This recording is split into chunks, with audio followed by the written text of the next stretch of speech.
I just got done watching The Walking Dead, The Ones Who Live, episodes 2, 3, and 4, and oh my god, is Michonne a badass. Not only a badass, a straight menace too. If you haven't seen my video on episode 1, I recommend you go back and watch that. I'm going to be talking major spoilers in this video, so you've been warned. I'm going to recap the important stuff, give my opinion and review, and then try to predict what will happen in episodes 5 and 6. The beginning of episode 2 starts kind of similar to how episode 1 started, except it shows what Michonne was doing during the time gap. The couple that she saved takes her to their community, who is led by an absolute dick. All Michonne asks for is a horse in return for her good deed, and the lady turns her down multiple times. And then this cute little guy named Nat bursts in the room, and he's all like, hell no, we getting this lady a horse. Nat and the couple are more than willing to help Michonne since she saved them, and it's really wholesome. The three of them tell Michonne how corrupt their community is, and Michonne really inspires them and some of the other townsfolk to leave it and find somewhere better. We get some cool backstory on the three side characters, specifically Nat. We also learn the girl of the couple is pregnant, and Michonne has this really nice moment where she comforts her, which is never a good sign, by the way. The memes on the internet that are always like POV, your favorite side character gets a backstory so you know they're gonna die, is literally so true, especially in The Walking Dead. And the foreshadowing goes crazy. Moving on, out of literally nowhere, they all get fucking gassed by the CRM, which they showed for a second in the final trailer for the show. The serum does this for seemingly no reason, but we find out later on in a different episode that it's because Michonne and all those people were walking straight towards a CRM base without them knowing it, and so the serum just bombed them out of pure paranoia. That is like the most fucked up part of it for me. The CRM just saw all those innocent people and were like, oh no, they're conveniently walking towards our base. Maybe one of them knows who and where we are, so let's just kill them all. Just absolutely fucked up. Again, it just proves that the serum don't give a fuck about anything. Out of all those people, Michonne and Nat are the only survivors, which really sucks. I wasn't super attached to the couple, but I felt really bad seeing Michonne having to put them down. And I really like the realistic route that they took, where the gas that the serum dropped on them did actual damage to them, and they weren't just fully healed after 1 day or 1 week. You said them trying to recover for a full year. Realistically, if a military grade gas bomb was dropped on you, your organs and lungs would be permanently destroyed. By the way, if any science nerd knows what type of gas that was, or if it was explained in one of the spin-offs, let me know in the comments. I actually kind of want to know. Anyways, Nat tells Michonne that Rick is dead. He should just go home, which just pushes her to want to find Rick more. Michonne and Nat finally leave after spending a whole year recovering, and they reach a dead end. Nat tells Michonne that she can believe Rick's out there and still go home. That's not giving up. You can do both. Even though Nat tells Michonne she's stupid for looking for Rick the whole episode, I'm glad he was there for Michonne when she really needed him most. On their way back home, they end up seeing another CRM helicopter and decide they're not running away from this one. Nat shoots it down with some pretty badass homemade missiles, and Rick and Michonne reunite, and it's a really wholesome and cute moment. But of course, this is The Walking Dead, so Nat gets shot by a serum soldier who's just somehow conveniently still alive. His last words are really sad and heartfelt, and I like that in the end he was proven wrong, that Michonne did find Rick, and therefore it completed Nat's character arc. Overall, I think episode 2 wasn't like the most interesting episode ever, but it answered some questions I had about where Michonne was while she was looking for Rick. I think Nat was totally a wonderful side character whose death I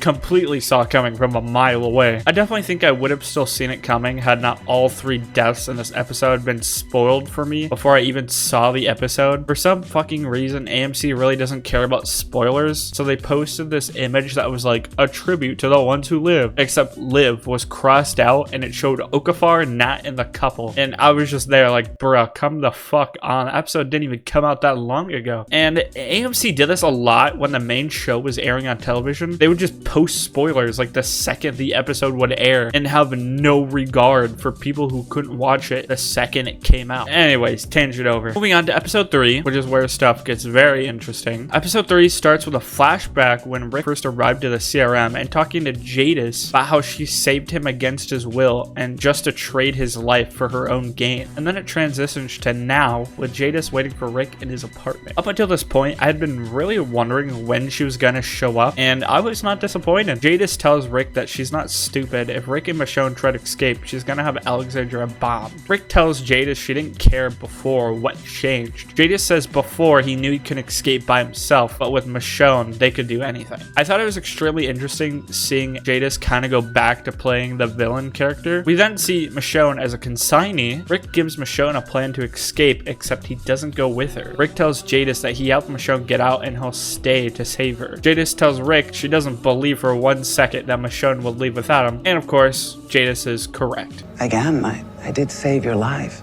Well, now you get to save hers. You're a hero with a shit haircut.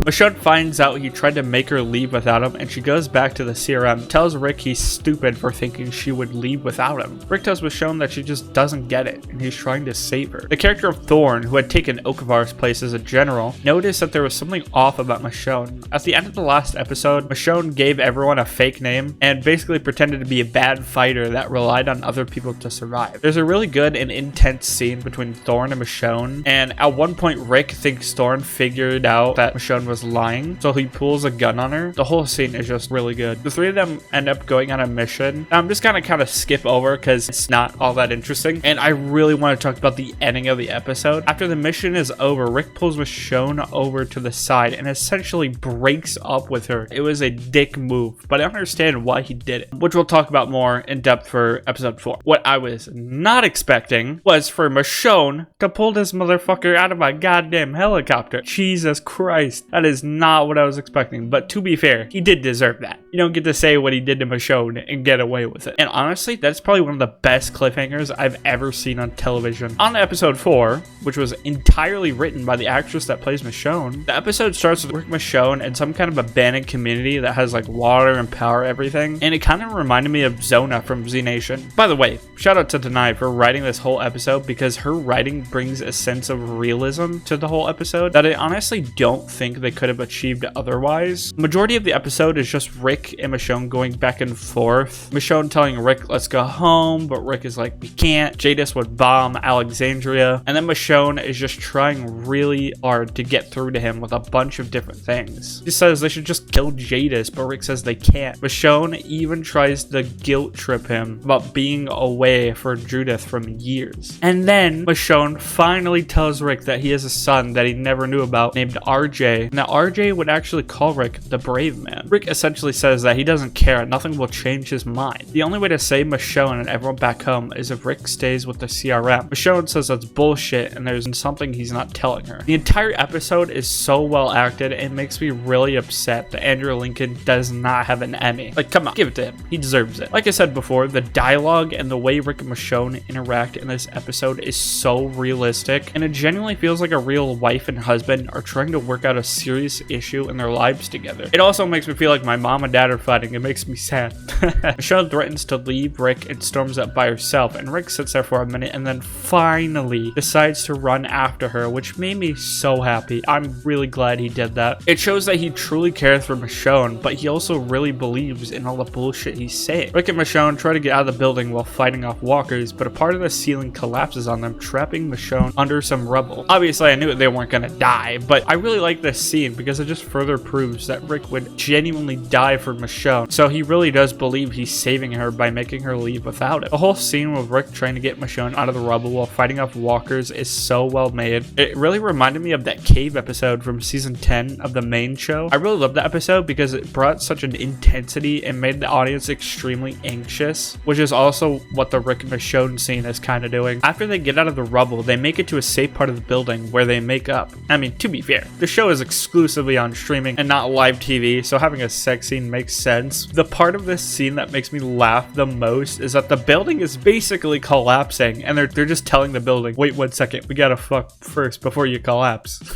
Anyways, the next scene is the most viral clip of the whole episode because of how absolutely soul-crushing it is. Michonne tells Rick that there's still something he's not telling her, and Rick just breaks down crying. I lost him again. When I got taken, I fought and I fought. Not just by trying to get away, but by how I would dream. I'd meet up with Carl in my dreams.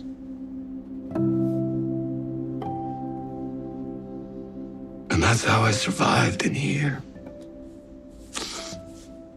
Kept me alive. And then one day he was just gone. He just left. But then I started dreaming of you.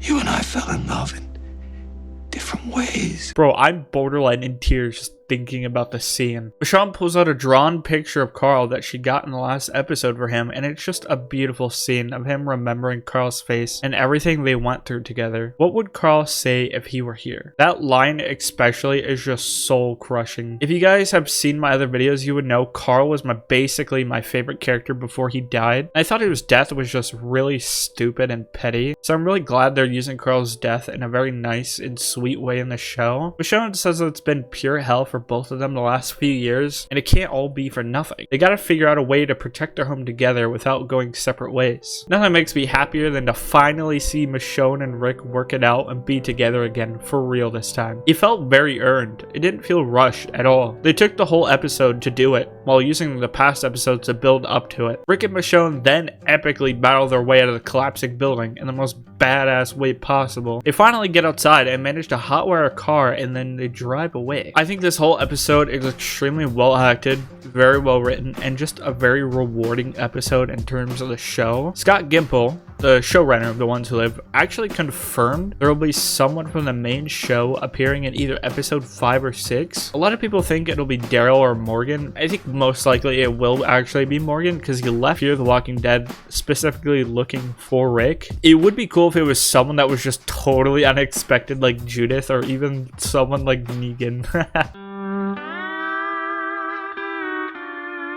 I also think it's very likely the actor that plays Carl will make a cameo, maybe as a Rick hallucination or dream. It would make a lot of sense for that to happen. On the topic of theories though, I saw a really good one on TikTok by a Walking Dead content creator named Derek's Dead Talks. Shout out to him, by the way. In his theory, he says that the showrunner of The Ones Who Live confirmed we will learn something about the PPP card that was dropped when Heath was taken and that showed up in Tales of the Walking Dead. His theory is that the 3 stand for Philadelphia, Portland, and Paris. Philadelphia is where the Ones Who Live takes place. Portland is a city we see in the world beyond that the CRM want to take over. And Paris is where the Daryl Dixon show takes place. That a lot of people think in season 2 of that show, we could see a CRM appearance. I think that is such a good theory, and Derek's Dead Talks is like such a good Walking Dead content creator. I think that's just about everything I wanted to talk about. So for everyone watching, I do read and reply to every single comment. So feel free to share your thoughts, opinions, theories, and all that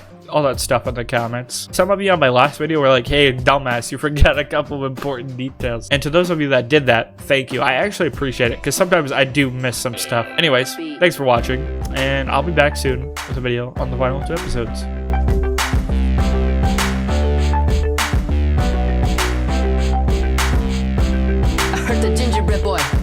Cause he's pretend bread boy, little cookie man, never waved to me, so he got knocked out, because I flow. Little Jiggy Jar Jar dude, man, I just flow, shoe shine. And no one wanted just to get to ya.